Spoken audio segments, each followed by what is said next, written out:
দেশনেত্রী বেগম খালেদা জিয়ার ব্যক্তিগত চিকিৎসক। আজকের মিটিংটা আপনারা স্ট্রেট কথা বলবেন, কোনো ধরনের কারণ আমের আগে আপনাদের কথা শুনতে চাই। আপনারা এতদিন বলছেন যে ছাত্র কোনো সময় নষ্ট করবেন না, বুঝতে পারছেন? আমি ভাই অঙ্কের মধুসূরি সাহেবী তেল দেওয়া পছন্দ করি না, ঠিক আছে? আমার এত কথা করার দরকার না। আজকে এখন ও যে আপনার কাছে বলবে, এখানে ছাত্র শুনতে দেখছেন না, মুখে কয় আজকের এই সংগঠনের সভায় প্রধান অতিথি হিসেবে উপস্থিত হয়ে পরিবেশন হবে।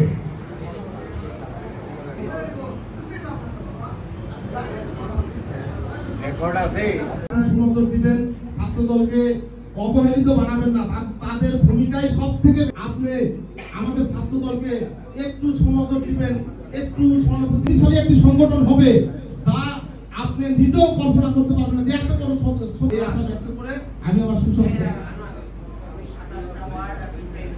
আমরা সবাই মিলে সংগঠনকে শক্তিশালী করার জন্য আমরা সবাই একসাথে মিলেমিশে কাজ করব। আমাদের মধ্যে মতের অমিল থাকবে, মতের অমিল থাকাটাই গণতন্ত্রের বিউটি হচ্ছে এইটা, যে আপনার সাথে আমার সব মত মিলবে না, কিন্তু আমরা এখানে আলোচনা করে যে ডিসিশনটা নেব সেটা আবার আমরা সবাই বাস্তবায়ন করব।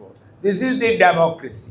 সো এই গণতন্ত্রের এই যে সত্যিকার অর্থে গণতন্ত্রের যে এই যে একটা ভালো দিক, অর্থাৎ আমরা আলোচনা করব, আলোচনা পরবর্তীতে একটা সার্বিকভাবে যে সিদ্ধান্ত নিব সবার মঙ্গলের জন্য, সেটিকে বাস্তবায়নের জন্য সবাই একজোট হয়ে কাজ করব। আজকে যে উপস্থিতি এবং আপনাদের যে বক্তব্যের যে কমিটমেন্ট, ইনশাআল্লাহ আমার খুব দৃঢ় বিশ্বাস রয়েছে যে আপনারা সবাই মিলে কাজ করবেন। কারণ এখানে আমরা কেউ চাকরি করি না, এখানে আমরা মনের তাগিদে শহীদ জিয়ার আদর্শকে ভালোবাসেন, দেশনেত্রী বেগম খালেদা জিয়াকে নেত্রী হিসাবে, মা হিসাবে, গণতন্ত্রের মা হিসাবে সবাই শ্রদ্ধা করেন, এবং আমাদের নেতা জনাব তারেক রহমান ভারপ্রাপ্ত চেয়ারম্যান বিএনপি, ওনাকে আমরা সবাই আন্দোলন সংগ্রাম গণতন্ত্রের নেতা হিসাবে, বিএনপির কর্ণধার হিসাবে আমরা বিশ্বাস করি। তার নেতৃত্বে আজকে আমরা সবাই ঐক্যবদ্ধ। এই অবস্থায় আমরা সবাই আজকে এখানে একটা জিনিস চাই, সেটা হচ্ছে যে আমরা সবাই মিলেমিশে আগামী দিনে গণতন্ত্রের যে লড়াই দীর্ঘ 8, 14, 18 এবং 24 মানুষ তার ভোটাধিকার প্রয়োগ করতে পারে নাই, যে সুযোগ মধ্য ফেব্রুয়ারি 2026-এর মধ্যে আসছে, ইনশাল্লাহ সেটা নিয়ে যাতে কেউ ষড়যন্ত্র করতে না পারে, সেই ভোটকে যাতে কেউ প্রলম্বিত বা পিছিয়ে দেওয়া ষড়যন্ত্র করতে না পারে, এবং জনগণকে ভোট দেওয়া থেকে বিরত বা সুযোগ থেকে কেউ বঞ্চিত না করতে পারে, সেই জন্য শহীদ জিয়ার আদর্শের সৈনিকেরা এবং বেগম খালেদা জিয়ার যারা আজকে আদর্শের সৈনিক, এবং আমরা যারা আমাদের তারেক রহমানের নেতৃত্বে ঐক্যবদ্ধ, সেই মানুষগুলোকে কিন্তু ঐক্যবদ্ধভাবে ইউনিয়নে, ওয়ার্ড, গ্রাম, পাড়ায় পাড়ায় ঐক্যবদ্ধ থাকতে হবে। মানুষের বাড়ি বাড়ি যে গ্রুপ করে করে বোঝাতে হবে। মনে রাখবেন, আপনাকে বাইরে থেকে কোনো মানুষ সাহায্য করবে না, আপনি আপনার বাড়ির পাশের মানুষটিকে বোঝানোর দায়িত্ব আপনার, আপনার বাড়ির পাশের লোকটিকে বোঝানোর দায়িত্ব আপনার, ঘরের মানুষটিকে বোঝানোর দায়িত্ব আপনার, এবং এই দায়িত্ব স্বতঃস্ফূর্তভাবে আপনাদেরকে নিতে হবে। ছাত্রদল, যুবদল, স্বেচ্ছাসেবক দল এখন হয়তো আলাদা আলাদা কাজ করছে, যত নির্বাচন ঘনিয়ে আসবে তত দেখবেন আপনারা সবাই ঐক্যবদ্ধভাবে আমরা একসাথে দলবদ্ধভাবে কাজ করব। একদম পাড়া ওয়াইজ, গ্রাম ওয়াইজ এবং ওয়ার্ড ওয়াইজ, তারপরে কেন্দ্র ওয়াইজ আমরা কাজ করব, এবং তখন আমরা সবাই ধানের শীষের কর্মী হিসাবে কাজ করব। তখন কিন্তু আর আমরা কেউ ছাত্রদল, যুবদল, স্বেচ্ছাসেবক, বিএনপি বা মহিলা বা শ্রমিক দল বা কৃষক দল নই, তখন আমরা সবাই ধানের শীষের কর্মী হয়ে কাজ করব। কাজে আমি আপনাদেরকে অনুরোধ করব, যেহেতু নির্বাচনে একটা মানুষের ভালোবাসা অর্জন করতে হবে, কাজে আমাদের আচার আচরণ, কথাবার্তা, চাল চলন, ব্যবহার এবং আমাদের ভাব ভঙ্গি প্রত্যেকটা এমন হয়ে যাতে মানুষের কনফিডেন্স অর্থাৎ বিশ্বস্ততা অর্জন করা যায়।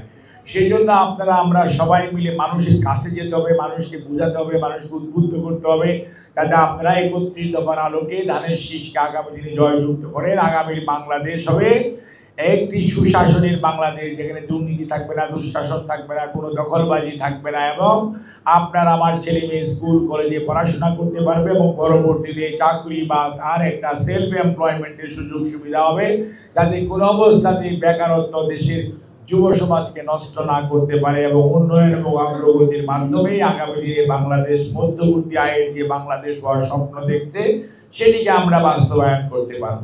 সেই লক্ষ্যেই জনগণ তার ভোটাধিকার প্রয়োগ করার যে সুযোগ আসছে সেটা যাতে ৩১ দফার পক্ষে, ধানের শীষের পক্ষে যদি তারা প্রয়োগ করে, তাহলেই দেখা যাবে যে বাংলাদেশ জাতীয়তাবাদী দল জনাব তারেক রহমানের নেতৃত্বে আগামী দিনে দেশকে সামনের দিকে এগিয়ে নিয়ে যাওয়ার জন্য যে কর্মসূচি ঘোষণা করেছে সেটা কর্মসূচি বাস্তবায়ন করার ম্যান্ডেট পাবে। ম্যান্ডেট পেলেই তাহলেই কেবল জনগণের সেবা করার সুযোগ পাওয়া যাবে। কাজেই জনগণের আস্থা অর্জন করার জন্য আপনাকে আমাকে সবাইকে একসাথে মিলে কাজ করতে হবে।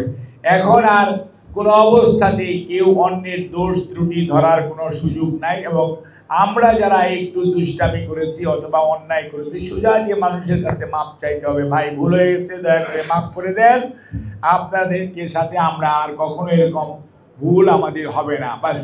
তাহলে দেখবেন যে মানুষটি আপনার প্রতি রাগ হয়ে আছে সে মানুষটিও আপনাকে কাছে টেনে নিবে। কাজে আমাদের প্রত্যেকটি নেতা কর্মীর আচরণ হতে হবে সত্যিকার অর্থে মানুষের আস্থা অর্জন করার জন্য যেরকম আচরণ করা উচিত, ঠিক একইভাবে সামনে দুর্গাপূজা আসছে। দুর্গাপূজা হিন্দু ভাইদের জন্য একটা বিরাট উৎসব, সেখানে কত সব সময় আপনারা সহযোগিতা করেন, তাদের উপস্থিতি দিয়ে তাদেরকে সহযোগিতা করেন, এবং যাতে কোনো অবস্থাতে কেউ ব্যাঘাত সৃষ্টি করতে না পারে, কেউ যাতে ষড়যন্ত্র করে কোনো একটা প্রবলেম ক্রিয়েট না করতে পারে, সেজন্য আপনাদের খেয়াল রাখতে হবে।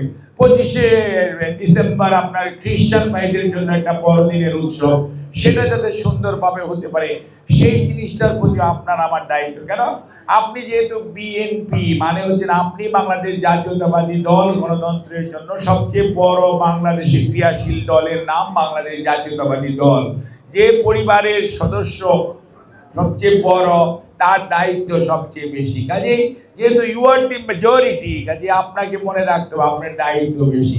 কাজে আপনাকে সেই দায়িত্বশীল আচরণ করতে হবে, যাতে সংখ্যাগুরু সংখ্যালঘু এরকম চিন্তা করবেন না, কোনো হিন্দু মুসলমান বৌদ্ধ খ্রিস্টান হিসাবে ভাগ করবেন না। মনে রাখতে হবে আমরা বাংলাদেশি, মানুষকে ঐক্যবদ্ধ করতে পারবেন, তাহলেই কিন্তু আপনি আগামীর ভোট যুদ্ধে জয়যুক্ত হতে পারবেন। আর আজকে যারা ষড়যন্ত্র করছে এবং ষড়যন্ত্র করে বিভিন্নভাবে নির্বাচনকে পিছিয়ে দেওয়ার জন্য পায়তারা করছে, এখনো ঐক্যমত কমিশনের আলোচনা চলছে এবং প্রধান উপদেষ্টা গত পরশুদিনও সবাই মিলে আলোচনা করেছেন, কিন্তু কেউ কেউ রাজপথে নামার হুঙ্কার দিচ্ছেন। হুঙ্কার দেওয়া কোনো সমস্যা না, গণতান্ত্রিক রাজনীতিতে হুঙ্কার দিতেই পারেন, কিন্তু আমরা জানি আমরা যদি জনগণকে গণতন্ত্রের পক্ষে আজকে ঐক্যবদ্ধ করতে পারি, ফেব্রুয়ারির নির্বাচনের পক্ষে ঐক্যবদ্ধ করতে পারি, কোনো হুঙ্কারে আগামী জাতীয় নির্বাচন বাধাগ্রস্ত করার ক্ষমতা কারো নাই। কারণ মনে রাখতে হবে শেষ বিচারে জনগণ সিদ্ধান্ত নেবে তারা কার সাথে থাকবে, কার দিকে যাবে। জনগণ ভোটাধিকার প্রয়োগ করতে চায়, জনগণ দেশের মালিকানা চায়, জনগণ তাদের অধিকার চায়, জনগণ অন্যায় অত্যাচারের বিচার চায়, জনগণ লুণ্ঠনকৃত অর্থের ফেরত আনতে চায়, এবং আমাদের উপর পাখির মতো গুলি করে যে সমস্ত ভাইদেরকে মারা হয়েছে তার বিচার চায়, ফেসিবাদের বিচার চায় জনগণ। কাজেই জনগণ কোনো অবস্থাতেই নির্বাচনকে প্রলম্বিত করে, সেই বিচার প্রক্রিয়াকে প্রলম্বিত করে স্বৈরাচারের পুনর্বাসন জনগণ, বাংলার জনগণ দেখতে চায় না। কাজেই যারা আজকে বিভিন্ন হুঙ্কার দিচ্ছেন তারা প্রকারান্তরে স্বৈরাচারকে পুনর্বাসিত করার রাস্তা প্রশস্ত করছেন। আমি সবাইকে আহ্বান জানাবো, আসুন 5ই আগস্টের আন্দোলন সংগ্রাম 24-এ অর্থাৎ 36শে জুলাই 24 আর 5ই আগস্ট 24-এ যারা আমরা স্বৈরাচার বিতাড়নে ঐক্যবদ্ধ ছিলাম, আমরা ঐক্যবদ্ধ থাকি, জনগণের পাশে থাকি, এবং এই অন্তর্বর্তীকালীন সরকারের হাতকে শক্তিশালী করে মধ্য ফেব্রুয়ারির মধ্যে নির্বাচনের মাধ্যমে জনগণ সিদ্ধান্ত নেই তাদের দায়িত্ব তারা পরিচালনা করার জন্য কাকে দিবে। তাহলে এই বাংলাদেশে গণতন্ত্র যদি থাকে তাহলে আপনার সংস্কার বাস্তবায়ন হবে, বিচার হবে, লুণ্ঠনকৃত অর্থ ফেরত আসবে, এবং আজকের যে মব সন্ত্রাস করার চেষ্টা করা হচ্ছে সেটি দূরীভূত হবে। সর্বোপরি স্বৈরাচারের বিচার বাংলার মাটিতে হবে।